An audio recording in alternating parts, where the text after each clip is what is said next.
Now available in paperback and e-readers, Isis, Samurai Goddess. The goddess next door takes on kung fu killers in this action-packed martial arts Isis series adventure. Get Isis, Samurai Goddess in paperback and e-readers today. When I take a critical look at the comic book industry these days, it reminds me a lot of Bizarro World. Now, any Superman fan knows that Bizarro World is just like our world, however, it runs completely backwards when you compare it to our world. And the reason why I say that the comic book industry is just like Bizarro World is because when I take a critical look at Marvel Comics, DC Comics, Image Comics, IDW Publishing, and many other comic publishers like Black Mask, they are running backwards when I look at the publications they produce. When I look at the publications these companies produce, they remind me a lot of the publications I used to see during the black and white craze of the 1980s, when you had all of these small, independent self-publishers out here publishing comics. And that's the level of quality people are getting from these prominent comic publishers like Marvel Comics, DC Comics, Image Comics, IDW Publishing, and Black Mask. They are producing books that are on a level of quality so low that it is just as bad as the books that were produced by small independent publishers during the 1980s black and white craze. Meanwhile, the independent comic book publishers out here, like your Richard C. Meyer, your Ethan Van Sciver, and many other comic pros who have had the pleasure of looking and examining their work, many of these comic pros who are supposed to be independent, they're out here producing work that is of the highest quality, that meets a high standard for storytelling, a high standard for art, a high standard for concept, and a high standard for execution. And that's, again, shows how bizarro the comic book industry has become.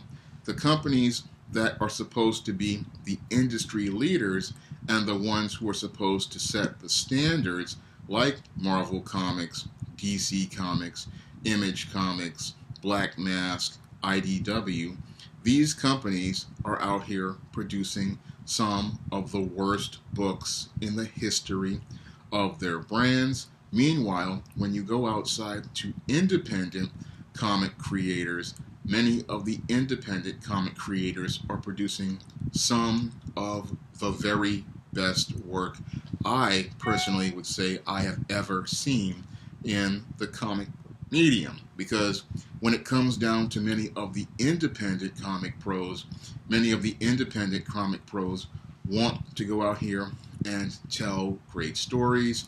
Many of the independent comic pros, they want to present art that really tells a great story.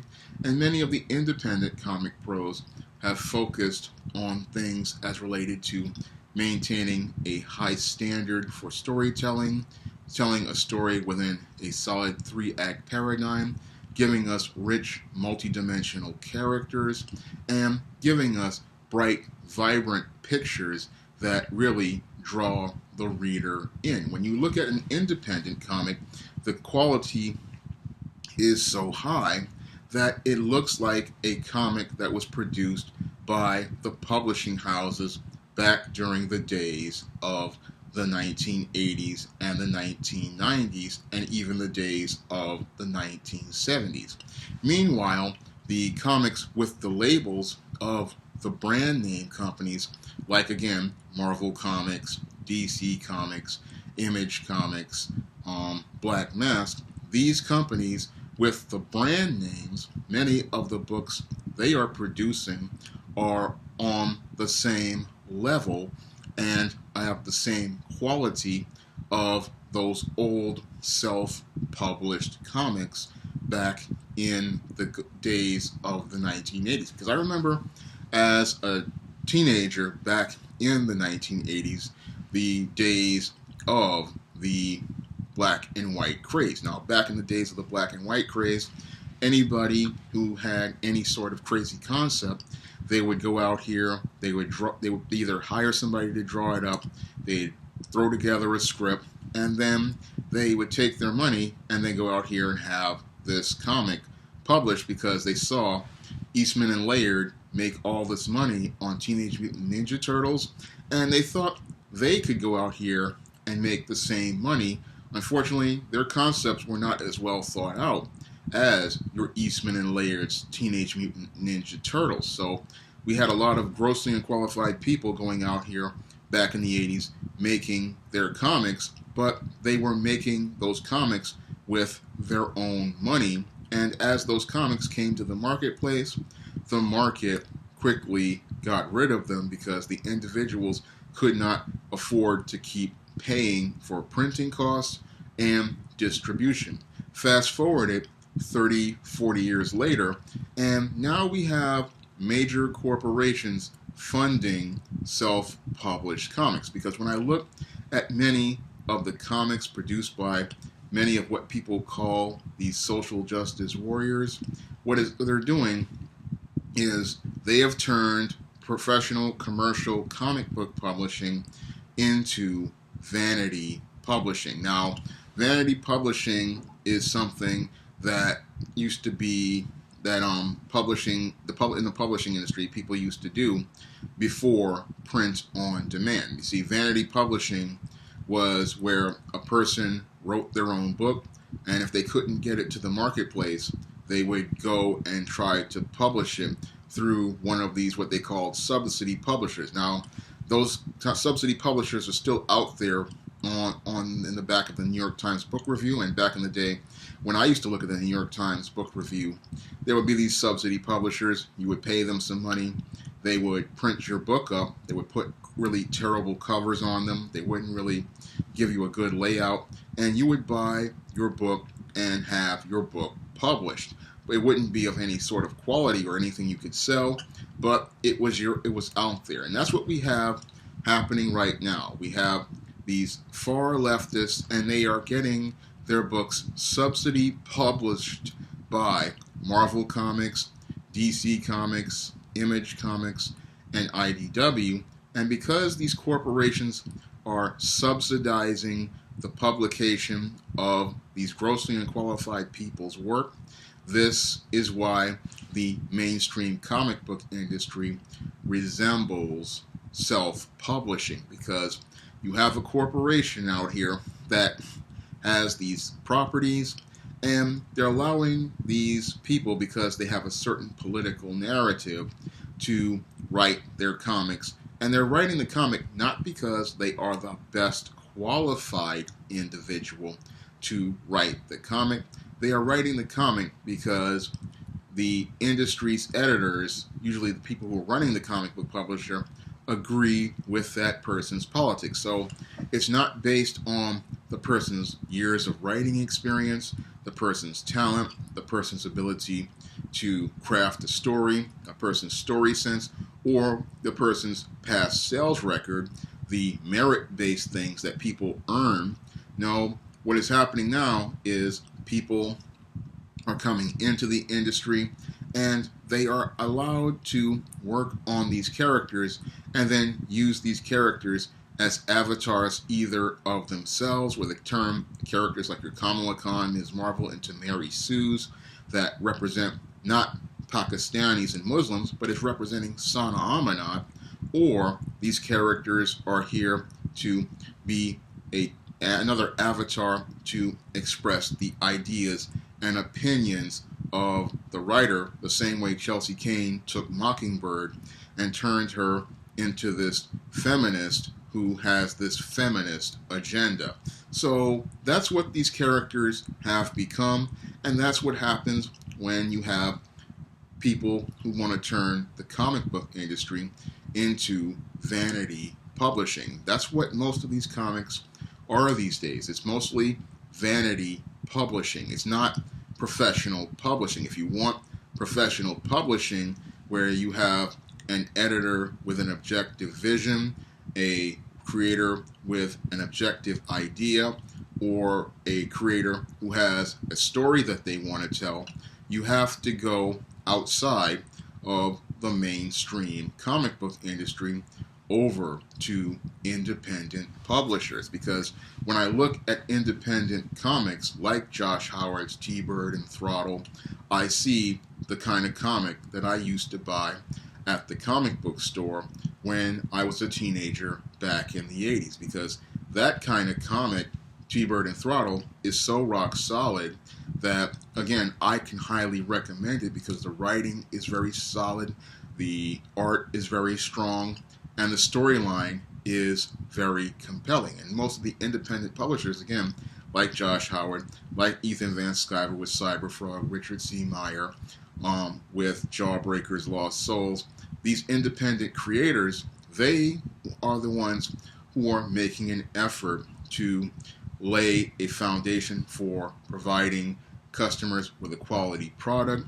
They are trying to maintain some level of standards as it relates to the story they're telling, the art they're producing, and the artists that they're working with, and they're holding people to a high standard. And they're also providing something that the mainstream comic book industry isn't providing for people. They're providing something called customer service, because whenever I have an interaction with one of the independent comic creators, they are extremely professional, they treat me with respect, they are very friendly, and they are very respectful. However, the people working at Marvel Comics and DC Comics, when I look at their behavior on social media, again, they remind me a lot of the people I run into in vanity and self-publishing, in that a lot of these people, again, don't understand the business aspect of publishing, because they are here because they want to just have a place to publish their work, and they don't see their work as a product, they don't see it as a business. And because this corporation is subsidizing them, what they do is they believe that this company is going to just keep giving them money and keep paying them, and that they are entitled to being paid.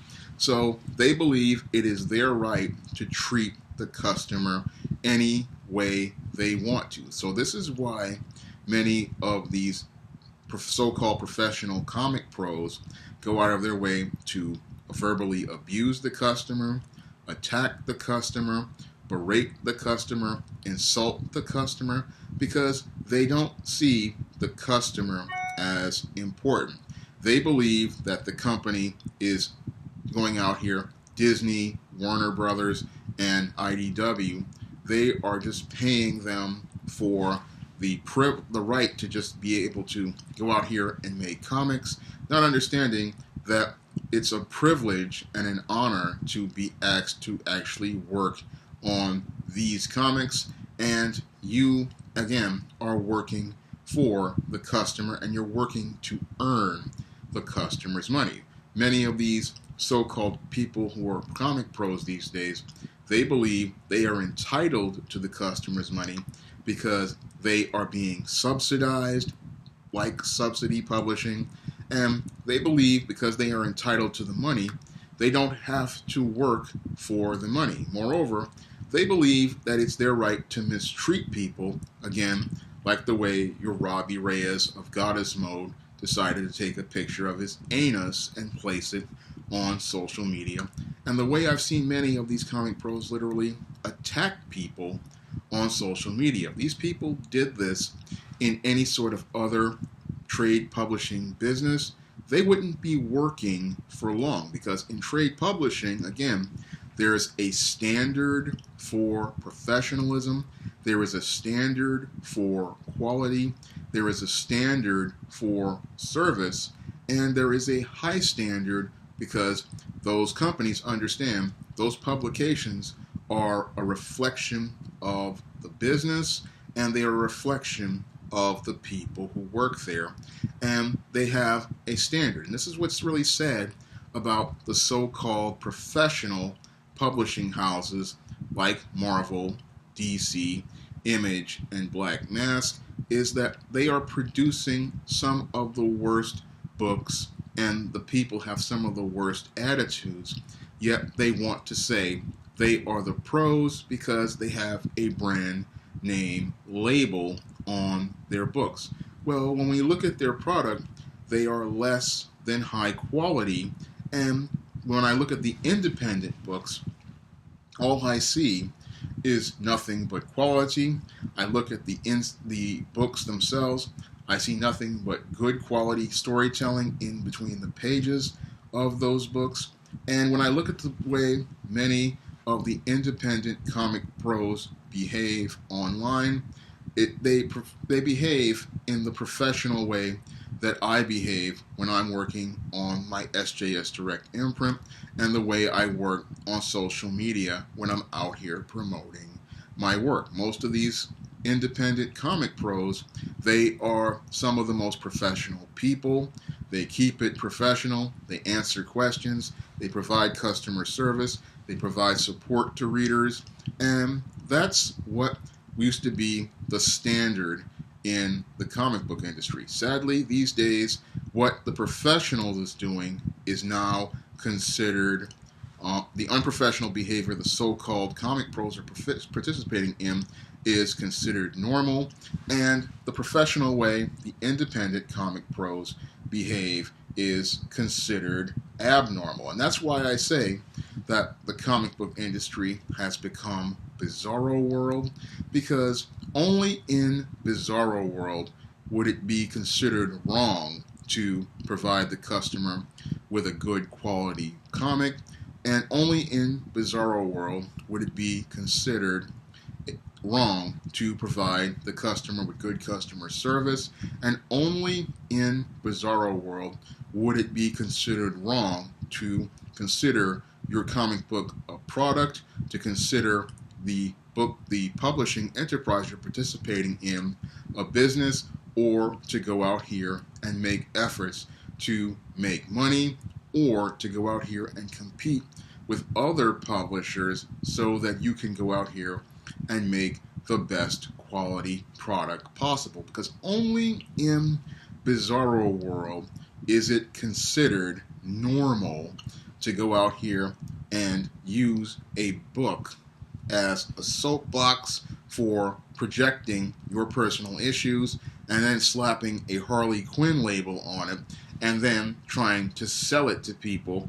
Only in Bizarro world would DC's editors allow that to happen, because in a world of professional editors and professionals in charge of a business, that professional would say there's a standard for writers, there's a standard for talent, and there's a standard as related to the image of the characters we're creating and the products we're marketing.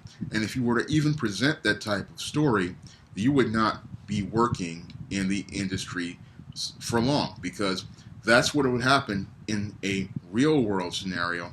Unfortunately, the comic book industry is Bizarro world, and the grossly unqualified, grossly incompetent people, they are allowed to remain working in comics no matter how unprofessional they are, and no matter how incompetent they are. They have been given passes for years and even decades.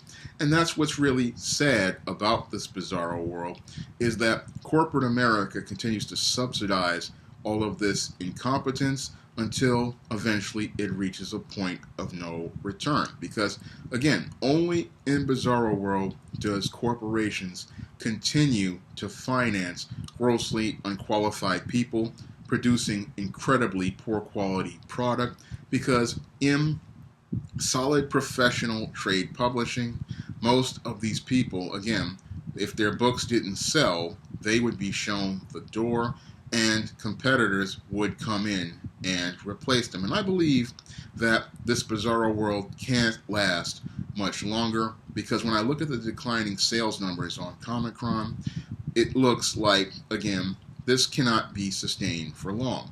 And it looks like to me that when this industry collapses and when the ashes are starting to be built from those ashes, it's going to be the independent comic creators who are going to replace these big publishing houses like Marvel Comics, DC Comics, Image Comics, Black Mask, and IDW, because those comic professionals who maintained a level of professionalism on their products and went out here and provided good customer service to the readers, they are going to be rewarded with an audience from the ruins of the comic book industry, and they're going to build a platform as they write this world and turn it from a bizarro world back into the real world. If you'd like to try some of my SJS Direct publications like the ISIS series, the E-Steam series, the John Haynes series, The Temptation of John Haynes, and the Spinsterella trilogy, you may do so by clicking the link to Amazon.com in the description box. And if you want to help me make more videos like this, you can donate to my Patreon by clicking the link in the description box. That's all I have to say for this video. You can comment, rate, and subscribe.